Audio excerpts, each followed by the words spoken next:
ኣብ ኤርትራ ኣብ ስርዓተ ትምህርቲ ካልኣይ ደረጃ ተፈጢሩ ብዘሎ ዘይርጉእ ኩነታት ተምሃሮ ብብዝሕ ናብ ኢትዮጵያ ይስደዱ ከም ዘለው ምንጭታት ኤረና ኣረጋጊጾም። ብፍላይ ኮሌጅ ማይ ነፍሒ ብዝኽተሎ ዘሎ ዘይስሩዕ ኣቀባብላ ተምሃሮ ኣብዚ ዝሓለፈ ሓደ ወርሒ ጥራይ ልዕሊ 200 ተምሃሮ ብእኩብ ናብ ኢትዮጵያ ከም ሰገሩ ክፍለጥ ተኻኢሉሎ። ኮሌጅ ማይ ነፍሒ ብቑዓትን ውሕዳትን ተምሃሮ ንምሓዝ ብዝብል ካልእ እዋን ድማ ዋሕዲ መሻርፍን ባጀትን ብምምኽናይ ንናብ ዝተመደበሎም ቦታታት ክሳብ ዝዋፈሩ ኣብ ገገዞም ክጸንሑ ብምባል ልዕሊ 1500 ተምሃሮ ኣብ ሰንፈላልዩ ኣጽኒሕዎም።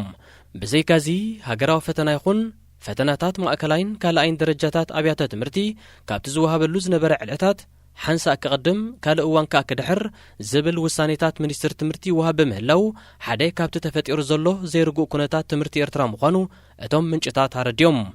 እዚ ድማ ተምሃሮ ናይ ተቃውሞን ኣድማን ስምዒታት ሓዲሮም ኣሎ ኣብ ዝበሃለሉ ዘሎ ናይ የኣክል እዋን ምስ ምዃኑ እቲ መንግስቲ ንተምሃሮ ካልኣይ ደረጃ ኣብያተ ትምህርቲ ንምቁፅጻር ካብ ዝገብሮ ዘሎ ጻዕርታት ምዃኑ ይእምቱ። ስርዓተ መምሃርን ምስትምሃርን ኤርትራ ምስቲ ናይ ግዜ ገደብ ዘይብሉ ሃገራዊ ኣገልግሎትን ዋሕዚ መምሃራንን ተምሃሮን ናብ ስደት ተተሓሒዙ ካብ ግዜ ናብ ግዜ ክዳኸም ይጸኒሑ።